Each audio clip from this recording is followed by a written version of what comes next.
నాకు 73 సంవత్సరాలు కానీ నా ఆలోచనలని నవ యువకుడికి ఆలోచనలు ఉంటాయి, ఆలోచనలే ఉంటాయి. రాబోయే 25 సంవత్సరాల్లో ప్రపంచంలో ఏ మార్పులు వస్తాయో ఆ మార్పులు తెచ్చి పిల్లలకు అందజేయాలనేది నా ఆరాటం. వీళ్ళ భవిష్యత్తు బంగారు భవిష్యత్తు చేయాలనేది నా ఆలోచన. తప్పకుండా చేస్తా. అయితే పిల్లలు మీరు ఒక పని చేయాలి. అందరికీ సమ్మర్ హాలిడేస్. ఇప్పుడు ఇంకొక నెల స్కూల్స్ ఉండవు. పిల్లలు మీరంతా తెలుగుదేశం, జనసేన, బీజేపీ జెండాలు పట్టుకుని ప్రతిరోజు సాయంత్రం ఊరంతా ఒక ర్యాలీ చేసి ప్రజా చైతన్యం కోసం, మా భవిష్యత్తు కోసం ఓటేయమని ప్రజలకు పిలిపివ్వాల్సిన బాధ్యత ఈ పిల్లల పైన ఉంది. ఏం పిల్లలు చేస్తారా అని అడుగుతున్నా. మీరు ఇంకొక విషయం కూడా గుర్తుపెట్టుకోవాలి.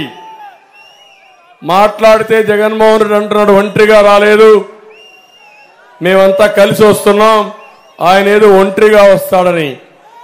ఆయన వచ్చేది శవాలతో వస్తాడు, నేను వచ్చేది నాయకులతో వస్తాను. ఆయన చేసే శవ రాజకీయాలు చేస్తాడు, నేను చేసేది ప్రజా రాజకీయాలు చేస్తాను, పేదవాడి రాజకీయాలు చేస్తాను. మీరు చూస్తే ఇక్కడే ఒక ఎగ్జాంపుల్ చెప్పాడు.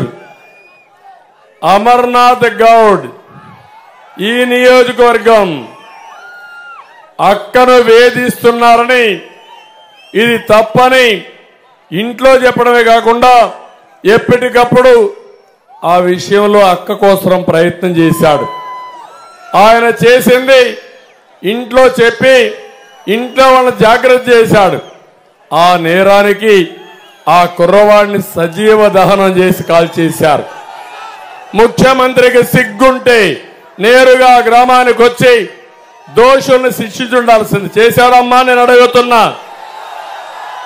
అంటే ఆ అమ్మాయి ఇప్పుడు కూడా బాధపడతా ఉంది, ఇప్పుడు కూడా నన్ను వేధిస్తున్నారని. మీరొక్క విషయం గుర్తుపెట్టుకోండి, తెలుగుదేశం పార్టీ హయాంలో ఎవడైనా సరే ఎక్కడైనా సరే ఇలాంటి అక్రమాలు, ఇలాంటి తప్పుడు పనులు చేస్తే అదే చివరి రోజు చేసిన పార్టీ తెలుగుదేశం పార్టీ. అంత కఠినంగా ఉన్నా, అవునా కాదా అని అడుగుతున్నా. చంపిన వాళ్ళు ఊర్లో తిరుగుతూ బాధితుల్ని బెదిరించే పరిస్థితి వచ్చారు. ఈరోజే చూశాను చీరాల నియోజకవర్గంలో ఇరుపురపాలెంలో. ఈరోజు చూస్తే ట్రాక్టర్లో ఇసుకలో ఒక శవం.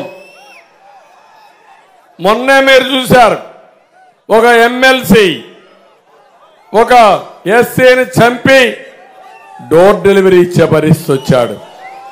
నేను ఈ విషయాలన్నీ చూసిన తర్వాత ఎన్నికల ముందు మీకు ఒక మాట చెప్పాను, మళ్ళీ ఒకసారి గుర్తు చేసుకోండి. ఆ రోజు నేను చెప్పింది ఒక్క ఛాన్స్ వాళ్ళని నమ్మద్దండి, మిమ్మల్ని దోచేస్తాడని చెప్పానా లేదా అని మిమ్మల్ని అడుగుతున్నా. తల మీద చెయ్యి పెడతాడు, బుగ్గలు నిమర్తారు, ముద్దులు పెడతారు. మోసపోవద్దని చెప్పానా లేదా అని మిమ్మల్ని అడుగుతున్నా. ఇప్పుడేమైంది? గుద్దులే గుద్దులు.